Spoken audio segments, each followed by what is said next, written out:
welcome to All Steelers Talk, your home for everything Pittsburgh Steelers, presented by allsteelers.com. What is up, Steelers Nation? Thank you so much for jumping on to another episode of All Steelers Talk. I'm Noah Strackbine, joined every Monday and Wednesday by my main man, Steven Thompson. Find us on youtube.com/All Steelers Talk and subscribe anywhere you get your podcast. Today, fully loaded show for you. The Pittsburgh Steelers miss out on Bud Dupree, but bring in two new faces. On top of that, there is a big splash coming, apparently, it's rumored, for the Pittsburgh Steelers in the NFL draft. Ben Roethlisberger's taken some and a safety that the Steelers could trade for. We'll dive into all of it. It's been a beautiful week. It rained a little bit over the weekend, but I think we needed it. It's supposed to be another gorgeous week. We're here. It's spring. The Steelers entered the facility today as they begin phase one of their offseason workouts, nothing but voluntary conditioning. But really what that means is football is back. How are we feeling, my friend? Feeling good. I'm excited to speculate over who does or does not show up to voluntary conditioning programs. That's already a fun time. That's always a fun time. Always. Yeah, I mean, that's where we are in the offseason right now. Until the draft actually gets here, we're doing this. But yeah, it's been a nice spring so far. A little chillier today, but yeah, I kind of needed the chili. Yeah. I'm about the chili. My neck is roasted, and I spent the whole day in the car yesterday. So you know how like you leave the one arm on the window and you get to your destination. Mm-hmm. Yeah. I'm like totally lopsided. So some cool air, calm the sun down, get a little rain for the flowers. Not a bad idea. For the Pittsburgh Steelers, you said the speculation of who shows, who doesn't show. You expect anybody not to show up to these things that you're going to be alarmed about? Really, it's got to be new guys, right? Like, right. It's just, who wants it bad enough? Who's not, if any new guy doesn't show up, then, it's instantly, is this guy a locker room cancer or something like that? But no, I don't think so. I mean, shouldn't have any contract holdouts or anything like that. I mean, I don't Alex Highsmith is probably the only person. Alex Highsmith is showing up. Right. Just knowing who Alex Highsmith is, like he might be the first one in the door. Right. Exactly. So I don't think it should be a very quiet week. How long we do this? 2 weeks. 2 weeks. It goes right till the draft, and then the weekend after the draft is rookie minicamp, and then it's football. And then we're back to full-blooded American football. It's a good time.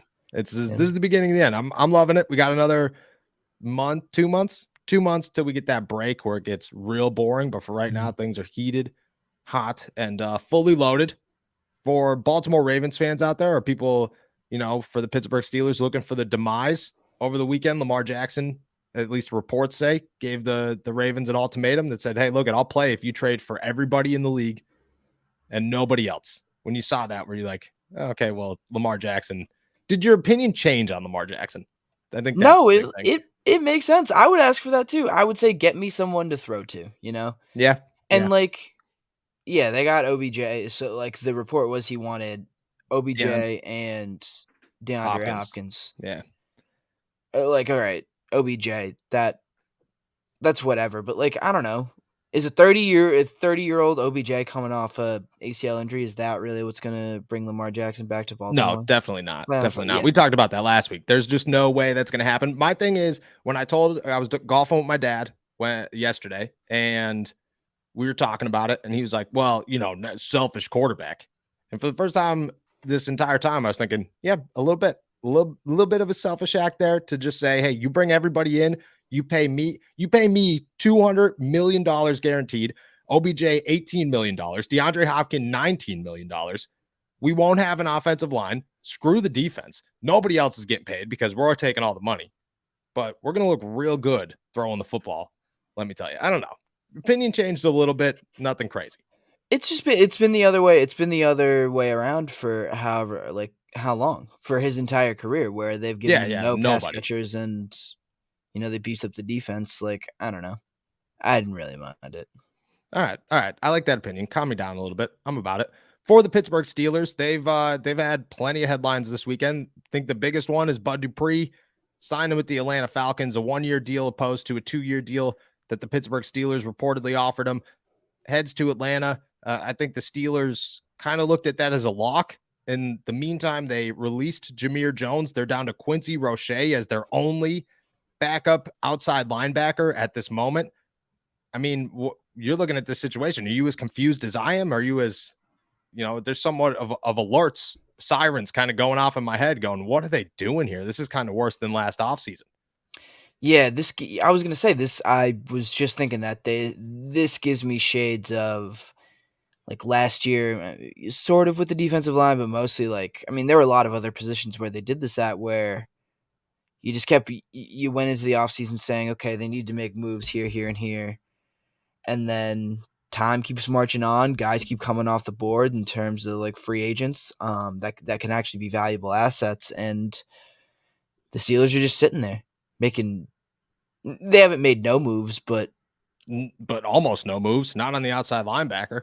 right. I mean, right now it's Quincy Roche. Like and I think the big thing here is, you look at the situation with Jameer Jones and people are like, oh, it's because they're doing this. They're doing that. I don't know. Like, I don't know what the reason to release Jameer Jones is in March or in April, and it doesn't make any sense. But there's got to be a reason behind it. Like, either he asked for a release or something came up, an injury. I don't know what it is, but you don't just you don't sign somebody in February and then in April after you've played no football or made any signings. And even if you did make a signing, what is a 1-year veteran minimum deal like that you could cut in training camp if he doesn't make the roster, and you're not losing any cap space. It doesn't make any sense to release him. So there's got to be a reason. There's got to be a reason. Jerry Dulac quoted my tweet or tweeted at me and said, oh, maybe there's always a reason. And I was like, oh, okay, Jerry knows something we don't. So there's something had to happen. But when it comes to Dupree, I mean, I don't know. Like, I just kind of looked at that and said it had to be a lock. They had to think it was a lock. And now that it's not, like, where do you even go from there? If you're the Pittsburgh Steelers, what are you doing right now?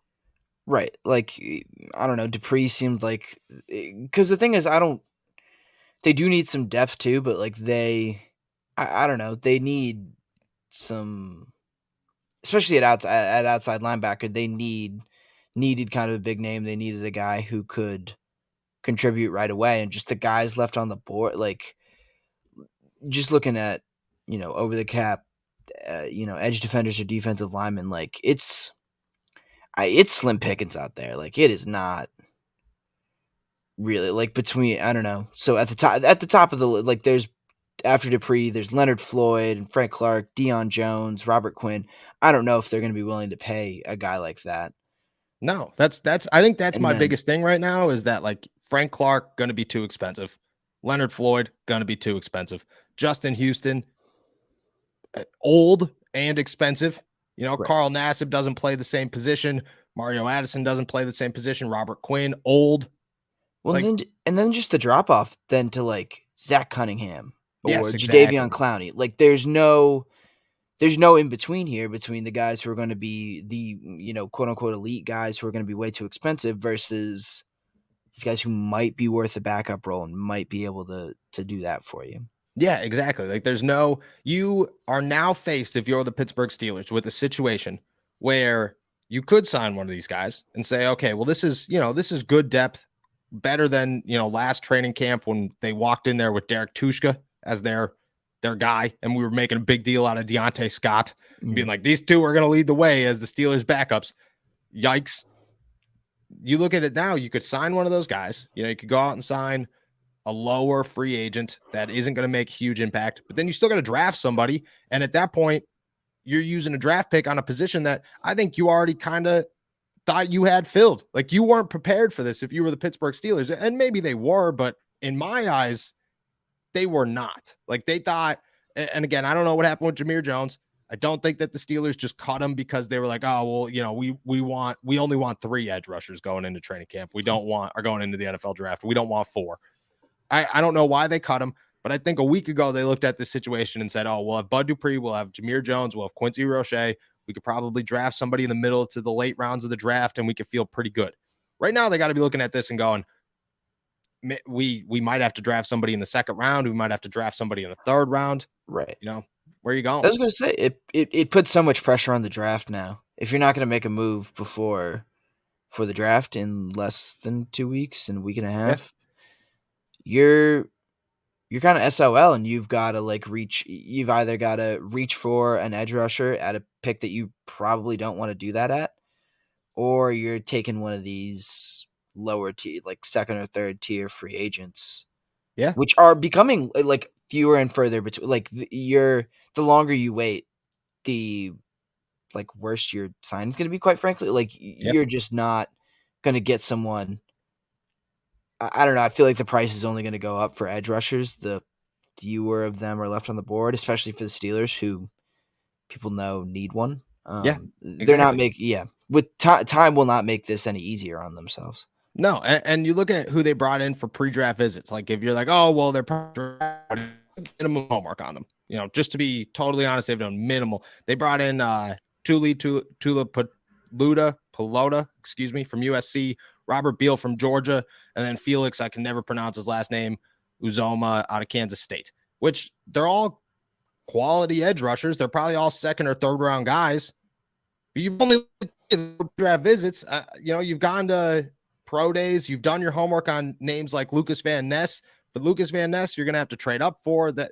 According to 93.7 The Fans, Andrew Filipponi, that's an option for them. But to make a move for your backup edge rusher, that just doesn't make a ton of sense to me. Like what's the plan there? That's where I'm confused. There is no detailed plan in any of this. Like there's no point where you're like, oh, okay, well, at least they have a backup plan here. They have a backup plan there. Like for every other position, you could kind of go through and say, oh, okay, well, this seems to be their plan here. This seems to be their plan there. For edge rusher, this is like 4 years in a row that it's just been like, yeah, well, you know what, whatever happens. That's just like, we'll just trade for another Malik Reed at the beginning of the season. And hopefully that works out for us. Hopefully TJ Watt stays healthy for a whole season, even though that hasn't happened in 2 years. And then midway through the year, we're all sitting around like, oh man, they can't get any pressure on the quarterback. They can't defend the run. They can't. And it's like, yeah, because you have one starting caliber or outside linebacker, or you have, You don't have. And you have to, at this point, you have to sign somebody, convince them that they're only going to play 20 snaps a game,